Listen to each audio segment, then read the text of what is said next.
and gentlemen, with that build-up and that crescendo, could I please ask Pascal Pesson from Bordeaux to make the formal handover, a bit like the Olympic torch being handed over, but I think it's rather more liquid, from Bordeaux to Marrakech. Pascal, for you.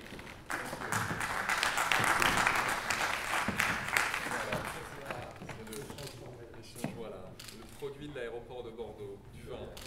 Voilà, le vin local. Bonne chance. Je vous remets également un livre sur la ville de Marrakech. Comme disait Fred de Musset, peu importe le flacon pour vous donner les glaces. Merci.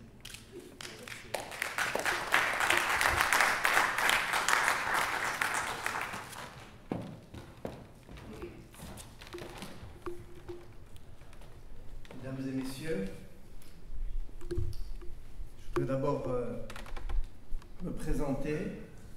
Je m'appelle Dalil Gendouz. J'ai une femme, 2 enfants, 25 aéroports, 450 contrôleurs aériens, 2700 employés directs et 16 millions de passagers.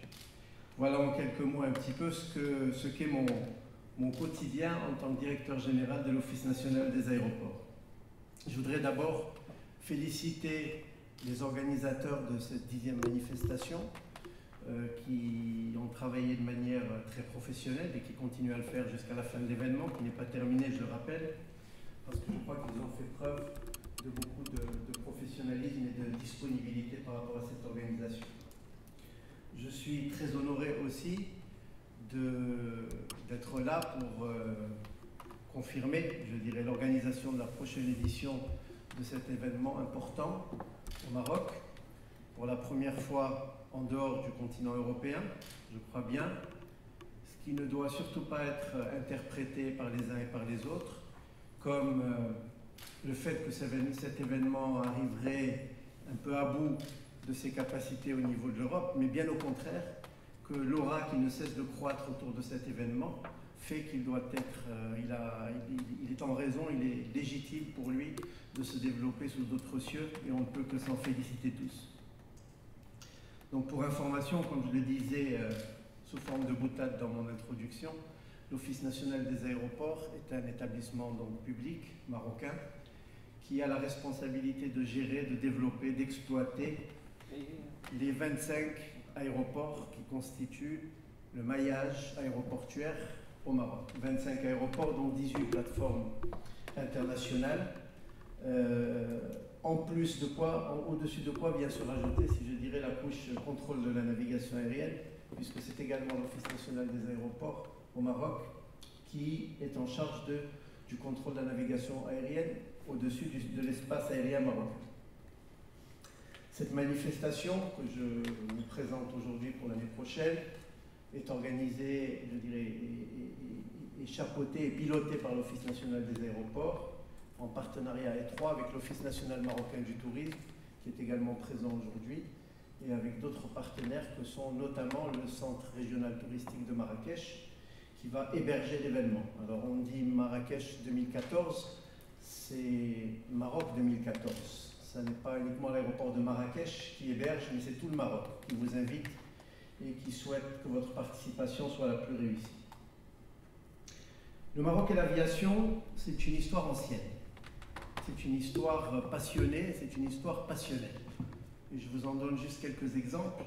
Qui ne connaît pas l'Aéropostale? Qui ne connaît pas l'histoire de Saint-Exupéry, qui fut en 1900 et quelques un véritable trait d'union entre la France, le Maroc et l'Afrique subsaharienne, et je crois que son premier vol, en tout cas le premier vol qui reliait l'Europe ou la France au Maroc, était en mars 2019, et c'était une première au départ de Toulouse sur Casablanca via Rabat. Date importante, date importante.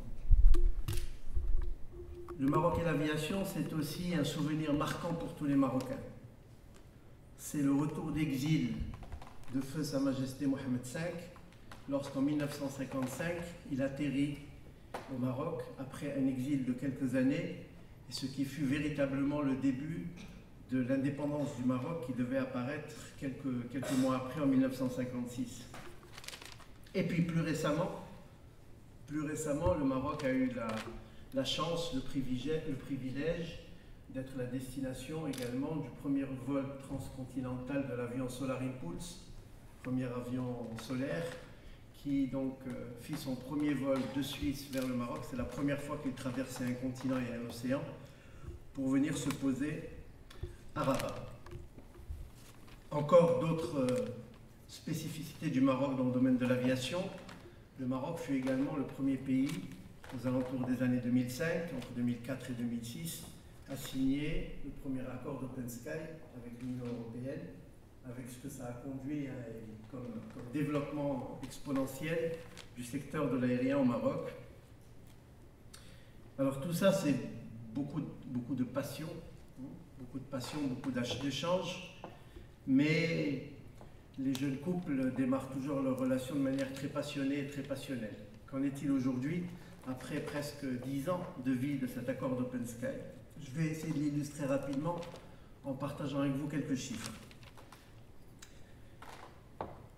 Lorsqu'au début des années 2000, le Maroc recevait à peu près 3 millions de touristes, un petit peu moins que 3 millions de touristes.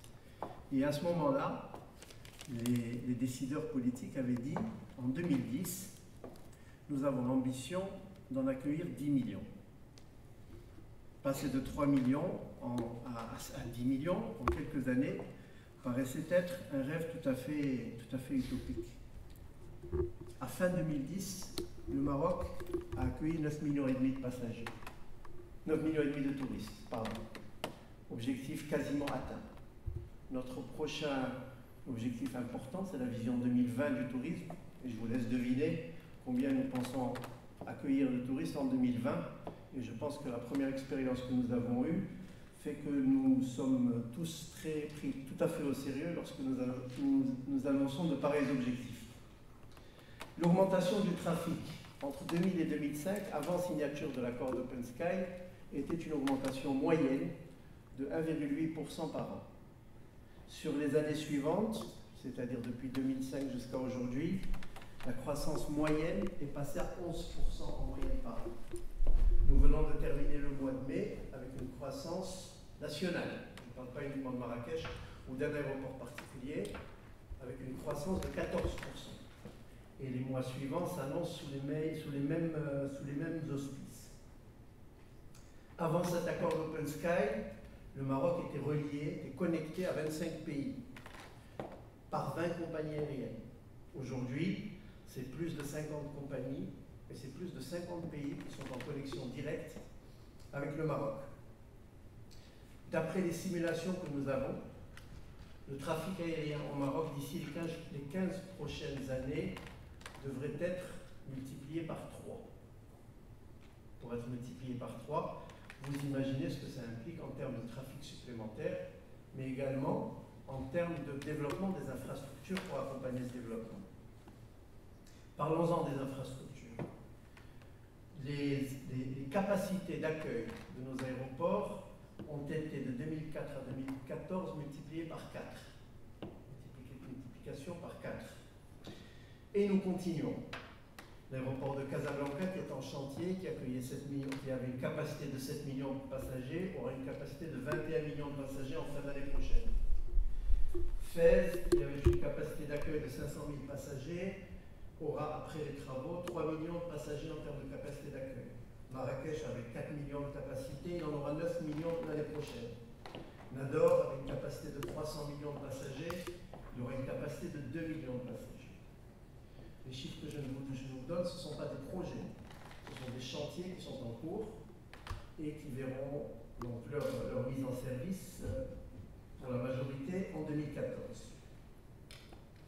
Autre aspect important, en 2004, le Maroc s'est engagé dans la libéralisation de l'activité assistance en escale. C'était une première expérience en 2004. L'expérience a été renouvelée en 2012 à travers de nouvelles licences, à travers des appels d'offres internationaux. Et nous avons pu mesurer l'attractivité de notre pays en termes de secteur aérien par le fait qu'ont répondu à cet appel d'offres les plus grands opérateurs mondiaux d'assistance en escale qui aujourd'hui opèrent sur l'ensemble de nos plateformes avec une concurrence garantie pour les compagnies aériennes. Et puis reste un volet, je crois, pour terminer la boucle, du secteur de l'aéronautique. C'est la partie industrie et industrielle. Aujourd'hui, je vous donne quelques exemples. Autour de l'aéroport de Casablanca, nous avons une zone industrielle qui est dédiée aux activités et aux industries aéronautiques, qui héberge pas moins d'une soixantaine d'entreprises, pas des moindres, EADS, Matisse, Safran, Ratier Figeac, Eaton, Bombardier, vous avez suivi certainement l'actualité, pour et qui font travailler à peu près 6000 personnes. Je vous donne un exemple qui est tout à fait significatif. L'A350 qui vient d'être lancé dans son vol de test il y a quelques semaines, 90% de son câblage a été produit et fabriqué à Casablanca. D'accord ? Le Maroc aujourd'hui, sur l'aspect de l'industrie aéronautique, est devenu un véritable pôle de compétitivité et a sa place dans l'échiquier international. Pourquoi j'ai insisté sur tous ces points? Parce que nous avons aujourd'hui, dans cette salle et dans cet événement et l'année prochaine, beaucoup de compagnies aériennes. Que cherchent les compagnies aériennes aujourd'hui? Je crois qu'elles cherchent trois choses essentiellement. Elles cherchent un marché propre, c'est-à-dire une véritable attractivité de la destination. Elles cherchent de la performance financière et donc des coûts les plus bas possibles. Et enfin, elles cherchent une qualité de service, et une qualité de service notamment pour la partie assistance en escale, la plus performante, la plus rapide et la plus fluide possible, en plus d'une infrastructure. Au Maroc, nous serons très fiers de vous présenter un petit peu toutes ces réalisations l'année prochaine. Nous avons une année pour nous y préparer, pour être à la hauteur de ce qu'a été l'organisation de cette année. Et je suis sûr, en tout cas j'espère, que vous serez à même de témoigner de votre propre expérience de la légendaire hospitalité marocaine. Merci beaucoup de votre attention et bienvenue à Marrakech en 2014.